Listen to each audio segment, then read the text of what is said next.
La historia comienza hace 15 años. Yo escribí un artículo, yo me dedico a la divulgación bíblica. El Papa Juan Pablo II hace muchos años pidió que junto con los exegetas y los investigadores hubiera quien divulgara también los estudios bíblicos, y entonces me empecé a dedicar a la divulgación bíblica. Y hace 15 años publiqué un artículo sobre los endemoniados, diciendo que los demonios nunca pueden poseer a las personas porque no existe la posesión demoníaca. Pero la iglesia tiene exorcistas. Sí, pero como es un tema libre, uno puede opinar que sí y otros que no. Y la mayoría de los teólogos católicos opina que si a nosotros nos pudieran poseer los demonios, estaríamos mal fabricados, porque quiere decir que Dios nos ha dejado una brecha, una rendija por la cual se me puede colar un ser y meterse dentro de mí. Ahora, si Dios, que es todopoderoso, no puede poseer a una persona, agarrarle y decirle a partir de ahora vos vas a ser bueno porque yo te lo ordeno. Si Dios no lo puede hacer, ¿cómo un demonio que es una criatura inferior va a poder? Y cuando escribió este artículo, ¿cómo cayó? Cayó muy mal, y la Sagrada Congregación, el cardenal Tarcisio Bertone, escribió una carta diciéndome que me tenía que retractar públicamente de esas afirmaciones. Yo lo hice en aquel tiempo, en el año 1999, porque, pensaba que si me lo pedían, lo tenía que hacer, era una manera de poder continuar enseñando, dando clases, así que me retracté públicamente. Fue muy humillante, muy vergonzoso, retractarse públicamente sabiendo que uno piensa otra cosa. ¿Ya lo que usted cree? Exactamente, que me obligan a decirlo. Pero lo hice pensando que iban a terminarse los problemas. Pero ahí comenzaron los problemas, porque a partir de ahí el Vaticano comenzó a investigar todos mis libros, mis publicaciones, mis artículos, y al poco tiempo me llegó una nueva lista de otras 10 o 15 afirmaciones de las que yo tenía que retractarme. Dale, por ejemplo. Por ejemplo, sobre el tema de Adán y Eva, yo tenía que decir que Adán y Eva han existido históricamente. Usted dice que no existieron. No es que yo lo diga, creo que todos los teólogos católicos lo dicen. Lo que pasa es que cuando yo me defendí de mis afirmaciones diciendo que lo que yo digo lo dicen casi todos los teólogos católicos, me contestaron que efectivamente lo que yo digo lo dicen los teólogos católicos, pero ellos los dicen en libros técnicos, densos, de difícil acceso, y yo lo digo de una manera divulgativa, y que eso puede causar perplejidad, puede asustar a la gente, y por eso me pedían que no lo dijera, porque la gente se puede escandalizar. Ahora, yo creo que es al revés, que se escandaliza a la gente cuando no se le dice la verdad, cuando no le contamos realmente los nuevos estudios, los nuevos aportes que están haciendo los teólogos católicos. Pero seguir repitiendo cosas que hoy no les cierra a mucha gente, eso es lo que realmente escandaliza. Bueno, a mí me dijeron que yo escandalizaba por decir la verdad, y entonces me pidieron que me retractara de una serie de afirmaciones. De esto, por ejemplo, la no existencia, según usted, aunque figure en la Biblia, de Adán y Eva. Exactamente. Otro punto, por ejemplo, el tema de los estigmas. Yo decía que los estigmas no vienen de Dios. Muchas veces en la iglesia, porque alguien tiene estigma, dice de una persona santa. ¿Cómo? Se ha santificado a personas. Claro, pero ¿cómo va a ser señal de santidad tener unos estigmas? Jesús dice que la única señal de santidad es porque tuve hambre y me diste de comer, tuve sed, me diste de beber. O sea, el amor al prójimo es lo único que me hace santo. ¿Cómo voy a ser santo por tener un agujero en la mano de donde me sale sangre? Además, hoy los psicólogos dicen que los estigmas son un signo de desequilibrio mental, lo produce la mente humana por razones de desequilibrio. Es como una úlcera en el estómago. ¿Qué es? Es una lastimadura que se me aparece en el cuerpo por alguna preocupación mental. Bueno, a ver si... O por una bacteria, dicen. También puede ser una bacteria, pero por ejemplo... El estigma no es por una bacteria. No, pero por ejemplo se han estudiado los estigmas y se ha visto que muchos de los estigmas son a gusto del consumidor. O sea, quien en su casa tenía, por ejemplo, un cuadro de un Jesús con una llaga cuadrada, les aparece un estigma cuadrado. Que tenía un cuadrito con una llaga en forma de rombo, tenía un rombo. Que tenía forma de media luna, le sale. O sea, le va saliendo según lo que uno psicológicamente cree. Los estigmas, otro de los temas. Otro tema, por ejemplo, el tema de las apariciones de la Virgen. Yo decía que la Virgen no se puede aparecer físicamente a nadie porque la Virgen María se ha muerto, y los que se mueren no vuelven más a la tierra, según la Biblia. Dice la Biblia que el que se murió no vuelve más, y el que volvió porque nunca se murió. Eso que dicen que uno estuvo muerto 2, 3 minutos y que volvió, eso no es verdad, teológicamente no es verdad, porque el que se murió nunca más puede volver a la tierra, y si volvió porque nunca estuvo muerto. La Virgen María ya se ha muerto, dice la doctrina católica, entonces no puede aparecerse a nadie. Entonces lo que son visiones, pero no apariciones físicas, son visiones en la retina de una persona. Además, si de pronto aparece una persona aquí, ¿quién la va a ver? Todos nosotros. Si yo solo digo, ahí hay alguien y ustedes no ven, ¿qué es eso? Una visión. En Fátima Se aparece la Virgen de Fátima. ¿Cuánta gente la ve? 3 pastorcitos. Hay 1000 personas que no lo ven. No se puede decir que es una aparición, es una visión. Solamente lo ven estas personas. Es algo de la retina interior. Y por lo tanto, a mí me pedían que no, que yo dijera que físicamente se aparece la Virgen cuando la Virgen ya no tiene más un cuerpo físico. Y el cardenal Bertone me manda entre las listas a pedirme que yo diga esas cosas.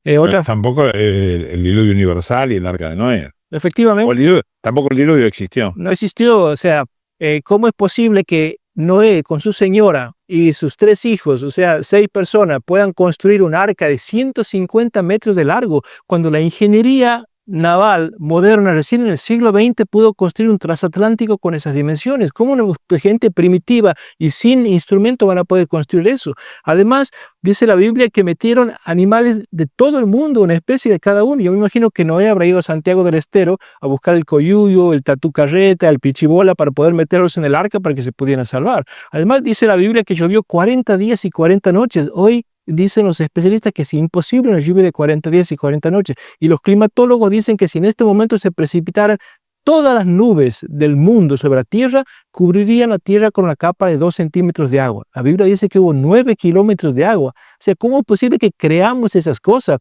Y Dios no me puede pedir a mí que yo crea cosas absurdas. Si Dios me ha hecho inteligente, no me puede pedir que yo crea cosas. Dios quiere que yo sea creyente, pero no crédulo. El creyente cree cosas lógicas y coherentes. El crédulo cree cosas absurdas. Y Dios, si quiere dialogar conmigo, que soy racional y me ha creado inteligente, no me puede pedir que yo crea cosas que vayan en contra de la razón. Bernard Shaw decía con mucha inteligencia, cuando yo entro a una iglesia, me saco el sombrero, pero no la cabeza. O sea, yo no puedo inmolar mi inteligencia en aras de una fe, porque Dios nunca me puede humillar, faltándome el respeto a mí, pidiéndome que yo crea cosas que son absurdas. El relato del arca de Noé es una cosa absolutamente absurda para tomarla en serio. ¿Y la Torre de Babel? Lo mismo la Torre de Babel, una torre que se ha sido construida hasta el cielo. Todos estos relatos pretenden dejarnos una enseñanza, son una especie de parábola, son una especie de cuento espiritual para transmitirnos una enseñanza sobre la dignidad del hombre, pero nunca han pretendido transmitir escenas históricas de acontecimientos que realmente ocurrieron en aquel tiempo. Y seguir presionando, diciéndole a la gente que tenemos que creer en estas cosas. Por ejemplo, el relato de Adán y Eva. O sea, hoy los chicos a los 5 años prenden el televisor, ven Discovery Channel y ven la teoría de la evolución. Y a mí el Vaticano me pide que yo escriba un artículo reafirmando la historicidad de Adán y Eva para permitirme enseñar. ¿Yo con qué cara voy a ver a un alumno si yo escribo un artículo así? Ese era un pedido realmente humillante lo que me estaban haciendo a mí. O sea, iba a ser mi muerte académica si yo llegaba a escribir ese artículo. ¿Y el diálogo con su obispo? Y bueno, mi obispo me insistió, me dijo que me tenía que retractar. Y miren, yo era tal mis ganas de seguir trabajando por la iglesia que a pesar de todo eso decidí hacer esa retractación y retractarme de todas esas cosas. Y cuando mandé el borrador al Vaticano con mi retractación, me lo devolvieron diciendo que estaba muy bien y solamente me pedían que sacara la parte que había puesto que lo hacía por pedido de la iglesia. Yo no tenía que hacer constar que mi retractación era por pedido de la iglesia. Yo tenía que decir que era por mi propia evolución teológica, que porque yo me había dado cuenta y había madurado y por mi propia iniciativa yo me retractaba. Entonces ahí yo dije, no, hasta ahí no llego. Eso es mentir y aunque el Vaticano me lo pida, y lo tengo cartas firmadas por el cardenal Bertone, donde él me pide que yo no diga que mi retractación es por pedido de ellos. Y dije, no, eso ya no lo voy a hacer. Y entonces ahí el Vaticano le pidió a mi obispo que me sancionara y me prohibiera totalmente de hablar, enseñar, escribir, publicar, y eso ocurrió hace 2 años. Y entonces desde hace 2 años yo estoy impedido de hablar. No puedo escribir, no puedo hablar en los medios, no puedo publicar, no puedo hacer nada. Pero claro, como el que asumió digamos, el carbón encendido fue mi obispo, la prohibición quedó solamente en Santiago del Estero.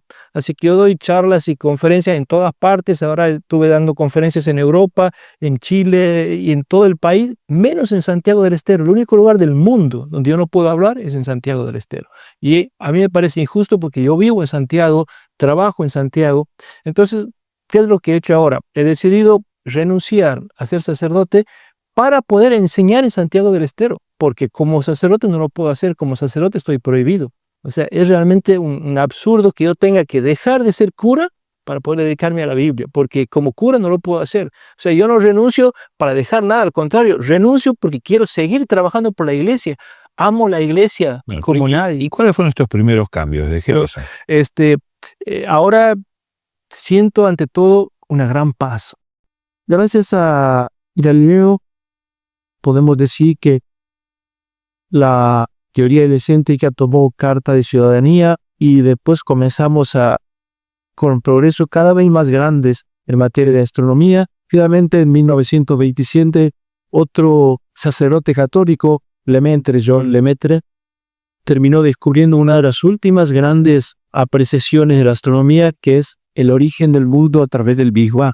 Fue un sacerdote católico el que propuso la teoría del Big Bang, donde destruía finalmente el mito de que el mundo fue creado en 6 días y que, fue pasando por estos estadios, estas etapas, y elaboró la teoría del Big Bang, donde sabemos que hubo un estallido inicial hace 15.000 billones de años.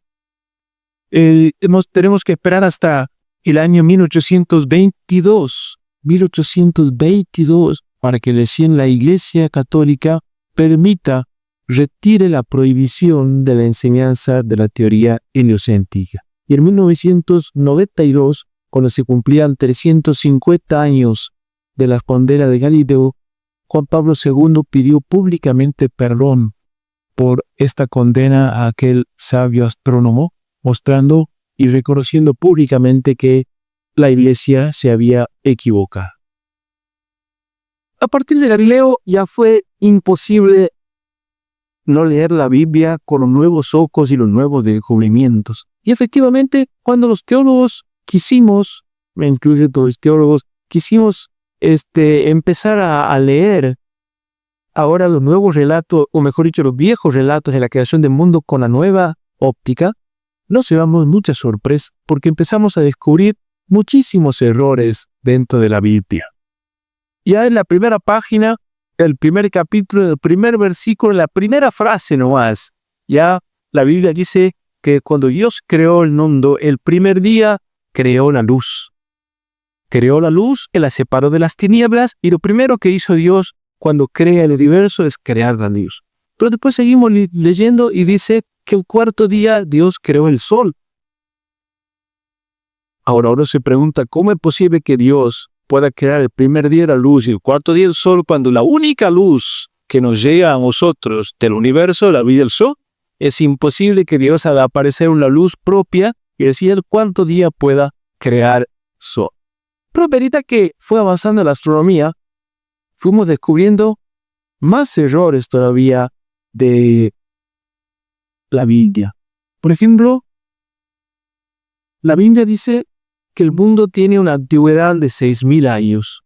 Hubo un obispo protestante irlandés llamado James Asher que en el siglo XVI se tomó el trabajo de calcular y sumar todas las edades de todos los patriarcas que hay en la Biblia, desde Jesús para atrás hasta llegar a Adán, sumando todas las listas, porque ahí tenemos las edades en las que Adán murieron, aunque Adán engendró cada hijo, hasta Abraham, y después seguimos con todo, y descubrió que el mundo fue creado en el año 4004 antes de Cristo.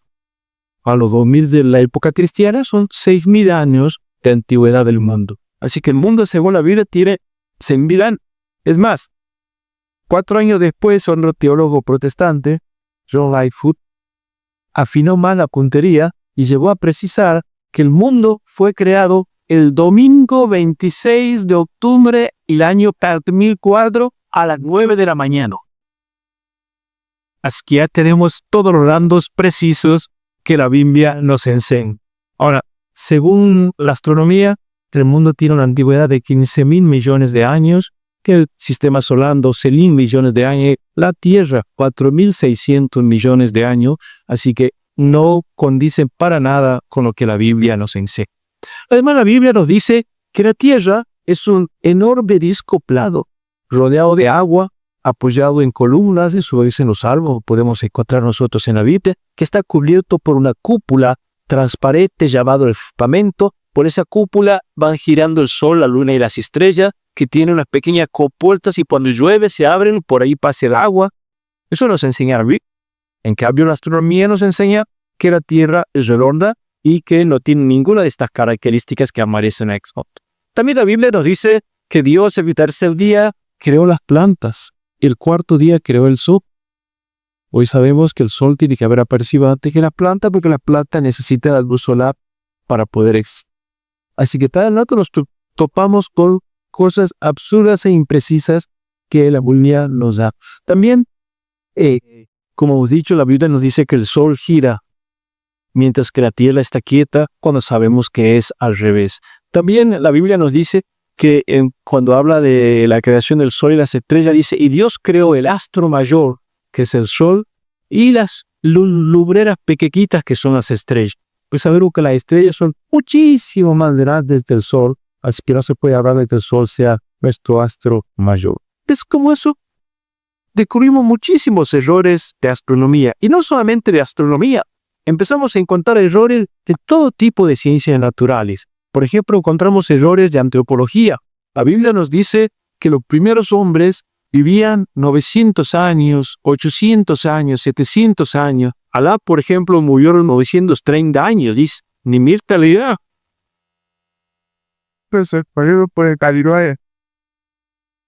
Tenía una longevidad terrible. Y hoy sabemos que el hombre primitivo no pasaba de los 25 años, así que no podemos aceptar estas afirmaciones. También la Biblia tiene errores de zoología. Por ejemplo, en el libro de Levítico se nos dice que el conejo y que la liebre son animales rumiantes. Podemos comprender el error porque siempre vemos que el conejo y la liebre están permanentemente moviendo el hocico y entonces eso llevó a la idea errónea de creer que son rumiantes, pues sabemos que biológicamente no son rumiantes. También la Biblia nos dice que la langosta tiene 4 patas, cuando sabemos que tiene 6. También la Biblia nos dice que la serpiente pica con la lengua, pues sabemos que son con los colmillos como inocula su veneno y no con la lengua. También la Biblia tiene errores de botánica. Esto nos compete más y nos duele más porque se refiere a Jesús. Jesús, en una de sus enseñanzas, dice que si tuviera fe del tamaño de un granito de mostaza, que la más chiquitita de las semillas, y no es verdad, no es la más chiquita de las semillas, hay muchas otras semillas más pequeñas que el grano de mostaza. Se ve que el microscopio que usó Jesús no era muy preciso y le habrá fallado al cal. Tenemos también errores de matemática en la Biblia. Cualquiera sabe, y esto lo hemos aprendido en la escuela, que cuando dividimos el perímetro de una circunferencia, o sea, el círculo que va alrededor, si lo dividimos por el radio, que es la línea que pasa a través de su eje en su centro, siempre obtenemos la misma cifra que la famosa cifra pi. Y todos sabemos que es 3,14. La Biblia dice que el valor de pi es 3. O sea que ha errado por bastante. Ahora, es lógico que pueda equivocarse, sí, porque el valor de pi es uno que calculó Arquímedes en el siglo III a.C. y esto fue escrito muchos siglos antes. Así que podemos entender que tenga también estos errores. La Biblia tiene errores de historia. Por ejemplo, se nos dice que los patriarcas andaban en camello y siempre lo vemos a Abraham, Isaac, Jacob con sus camellos que van y vienen utilizándolo en sus caravanas comerciales, en las películas que se hacen siendo de los patriarcas, en las pinturas en las cuales pues sabemos que el camello fue domesticado recién en el año 1000. O sea, y Abraham vivió en el año 1800. En esa época ni existía el camello como un animal doméstico. O sea, la Biblia está plagada de errores de todo tipo en cuanto a las ciencias naturales. Y por supuesto que todo esto representó un escándalo para los hombres del siglo XVIII, XIX, incluso XX. Y a medida que iban avanzando las ciencias, más se iban descubriendo estas cosas y más se iba acorralando el creyente diciendo, bueno, ¿cómo la Biblia puede tener tantos errores? Ahora, cuando nosotros leemos la Biblia, y ahora pasemos a explicar el tema bíblico del origen del universo y explicado el tema científico, ahora cuando hablamos del tema bíblico, lo primero que descubrimos en la Biblia es que no tenemos un relato de la creación, sino 2. Uno está en el capítulo 1 del Génesis y otro en el capítulo 2 del Génesis. Pero lo segundo que hemos descubierto es que los dos son contradictorios.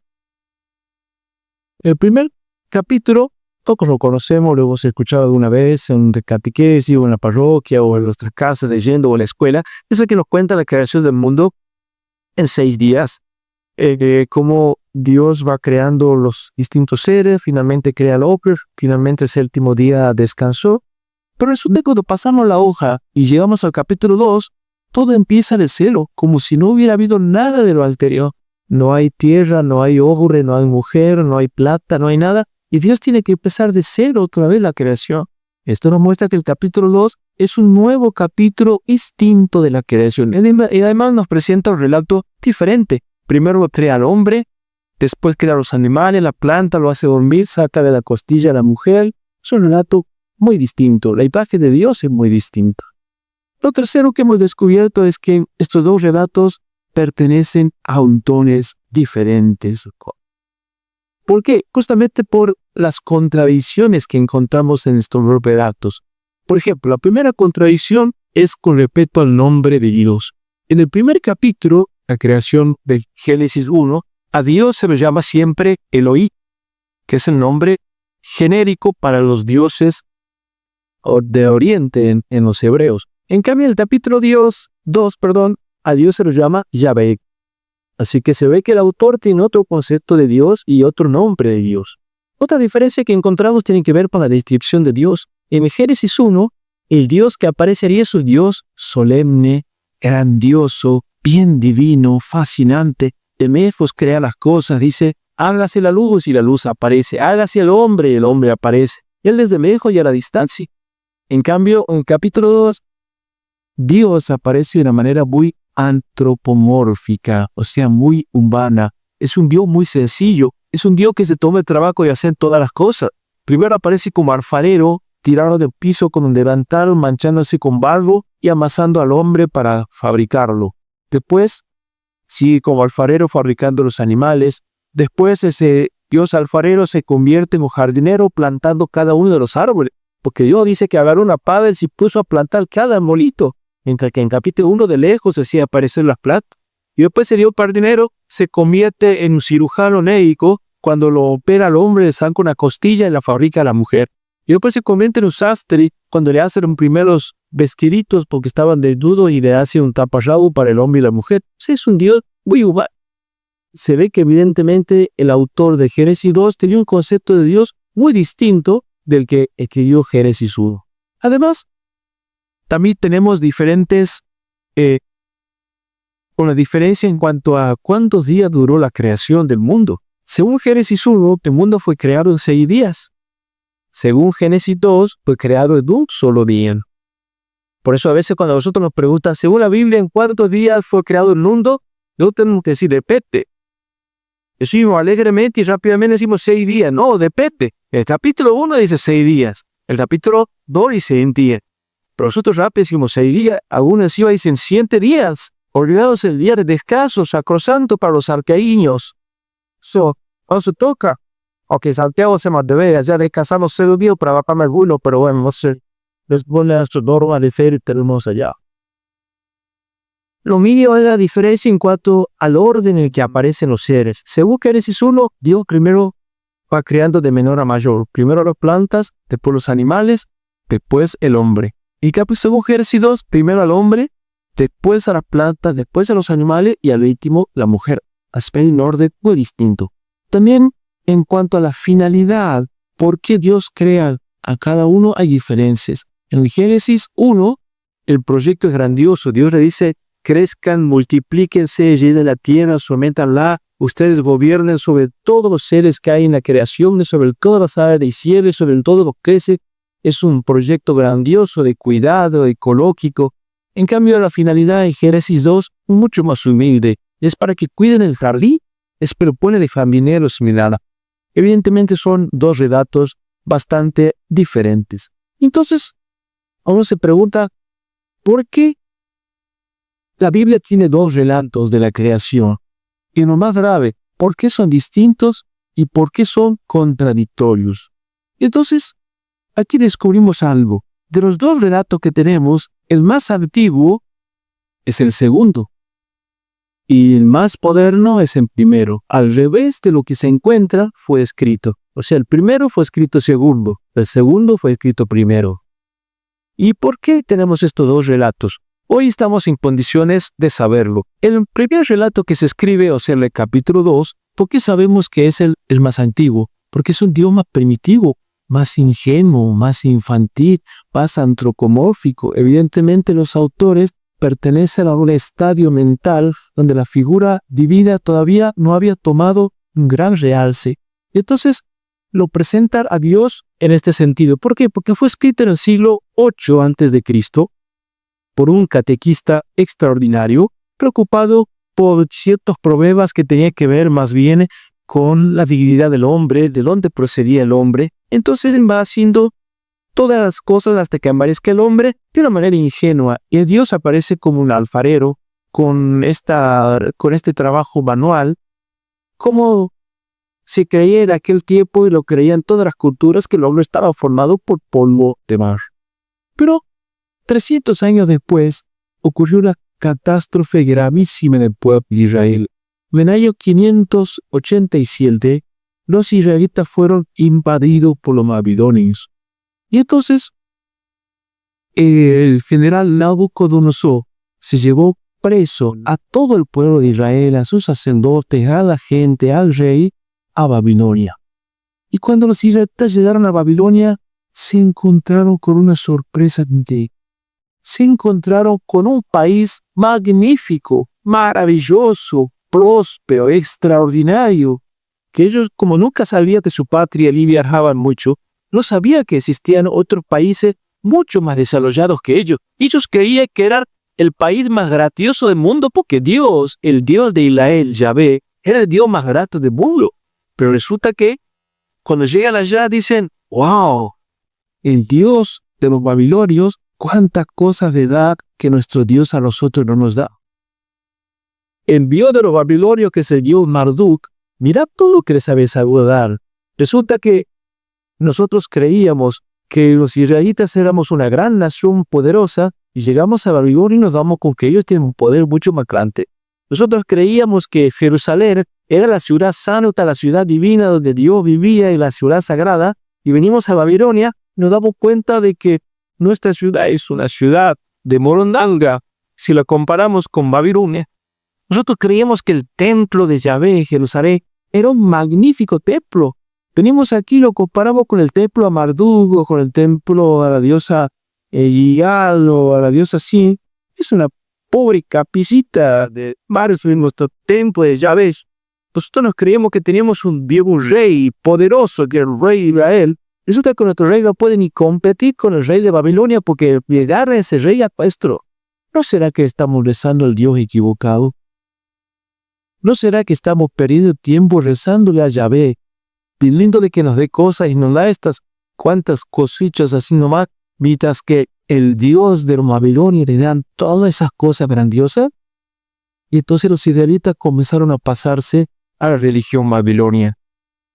Algo muy humano que nos pasa también a nosotros cuando le pedimos a San Pactaleón y no nos dan, nos pasamos a la Virgen de Sataludo, cuando el resto de Sataludo no nos dan, nos pasamos a San Perito, y siempre andamos buscando ahí quién es el más poderoso de los santos que nos pueda dar alguna cosa.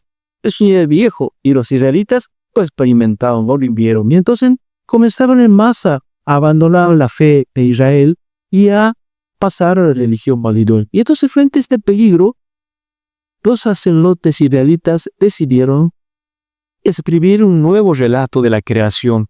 El otro relato, en el Génesis 2, había quedado se había hecho obsoleto, ya no servía para transmitir el mensaje. Lo había servido 300 años atrás, cuando tenían otro problema, pero frente a este problema había que replantearse la cosa. Y entonces se escribe un nuevo relato con un nuevo objetivo. Y por eso descubrimos muchos de los detalles que tiene este nuevo relato a la luz de estas nuevas circunstancias. Por ejemplo, los babilonios creían en dos dioses, uno del bien y otro del mal. Todo lo que hay de bueno del mundo lo manda el Dios del bien. Todo lo que hay de malo lo hacen Dios del mal. Por eso hay unas cosas malas y otras buenas en el mundo. Muy bien, el autor del primer relato del Génesis, o sea, del segundo que se compone, va cito que Dios va creando todas las cosas y cada vez que terminado dice, y vio Dios que era bueno.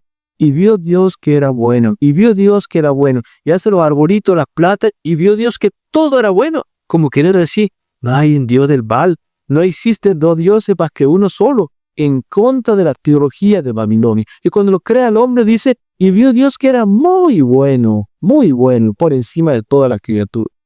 Además, en Babilonia se creía que muchos de los elementos de la naturaleza eran divinidades. Se adoraba al sol, se adoraba a los árboles, se adoraba a los ríos, a las estrellas.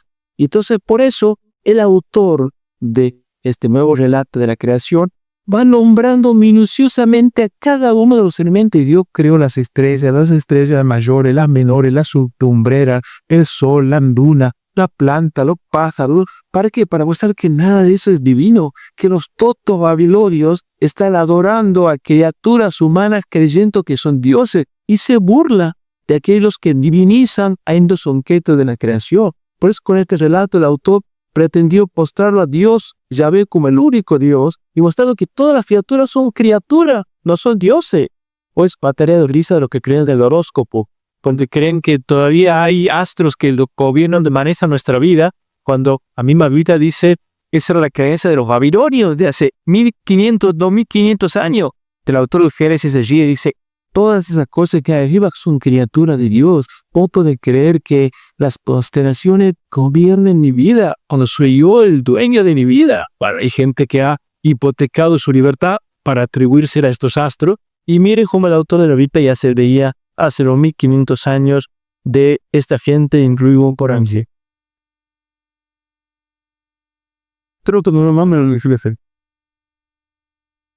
También, por esa razón, el autor presenta la creación del mundo en 6 días, porque en los babilonios trabajaban los 7 días de la semana. Y además eran esclavos y no tenían día de descanso. Y una cosa sagrada que los israelitas tenían era el día del descanso. Y entonces lo hace a Dios crear un mundo en 6 días, incluso medio forzando la cosa, porque cuando vemos las obras de la creación son 8. Pero el autor ha tenido que meter medio forzadamente 6 días para que le encaje los 6 días. ¿Por qué? Porque quiero mostrar que hasta Dios descansa un día.